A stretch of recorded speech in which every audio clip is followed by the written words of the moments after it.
So as the Senior Director of Marketing at Eventus, I lead our global marketing initiatives. So that encompasses everything from strategy and planning to demand generation and content to brand and digital, as well as all of our events globally.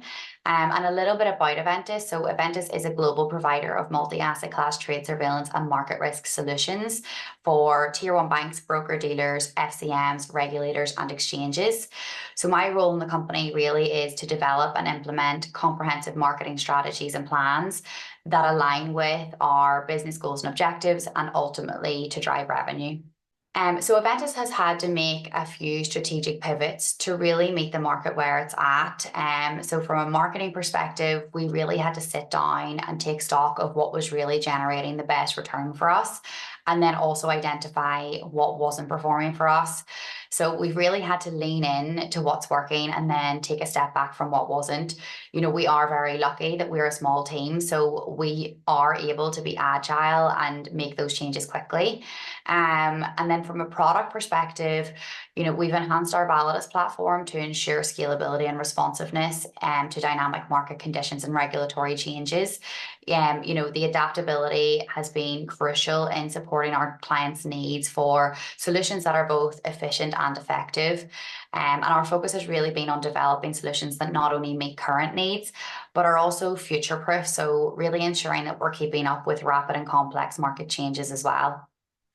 So firstly, I would say always align your marketing strategies with your company's core business objectives. That's really going to ensure that every single activity that you're doing is contributing towards your overall growth. Secondly, I would say embrace data-driven decision making. You know, it's really going to enhance your understanding of market dynamics and also your customer behavior. And then finally, I would say, and most importantly, I would say, you know, create strong cross-functional collaborations within your organization, you know, integrating insights from product teams, sales, executive teams, your customer service teams. You know, that's going to lead to a more cohesive strategy, and also is going to be more effective whenever you're running marketing campaigns, and it's also going to help you drive results. I think we're going to see a lot more from AI and ML in this space. I really do think that we are at infancy stage in marketing. So, you know, things like SEO for ChatGPT. And what I mean by that is when someone types into ChatGPT, give me the top 4 trade surveillance solutions for banks. How do I, as a marketing leader at Eventus, make sure that Eventus is listed there rather than our competitors? So I think that is really where the future is going to be. And it might not be in the next year, but I think it's definitely close. I am not going to say AI and machine learning because I know that's done to death. But I would say, firstly, I would say, moving away from inbound to moving to nearbound. So nearbound is a surround strategy where your customer is at the center. So who surrounds your customer, who is nearest to them, and how do you get nearer to the nearest? I think number 2, I would say, I think we're going to see a growing importance on brand. And when I say brand, I don't mean logos and colors. You know, your brand is really your people, your ethos, your mission, your vision, your core values, your purpose, your product. You know, it's what people feel about you, about your company whenever you're not in the room. You know, I know in recent years it's been all about demand gen, but whenever you think about the impact of brand on demand gen and on your demand gen engine, you know, if you have a really solid brand, you could have an average demand gen team and still see great results. But if you have a weak brand, you could have the best demand gen team in the world and you could still really struggle. So I think that's going to be key. Number 3, I would say DEI and sustainability. I think investing in this area is really going to help future-proof and support growth for your business.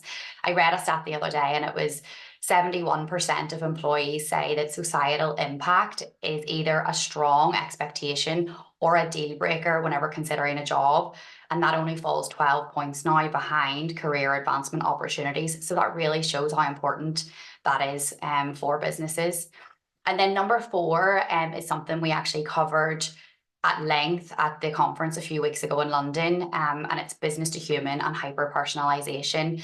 I think we're going to see a move from creating for algorithms and creating for businesses to really creating for humans. At the end of the day, we aren't selling to businesses, we're selling to the people that work there. We need to think about the people at the other end, the customer, the human. The average emotionally connected B2B customer can generate 52% more annual value than one that is just highly satisfied. So that really shows how important it is for us to listen to our customers. So, sometimes technology can make that harder, rather than speaking and listening to our customers, we're actually using technology and we're making assumptions. So I think, really focusing on that human aspect is going to be really important. And then finally, I would say we're going to see a shift in the marketing playbook. And at the core of that playbook has to be the customer. They have to be center stage. From everything I've said here, there's a real theme throughout these points, and that is that we're going back to relationships, we're going back to communities, we're going back to people. Everything is moving back to the human. So that's probably my top 5 trends to watch.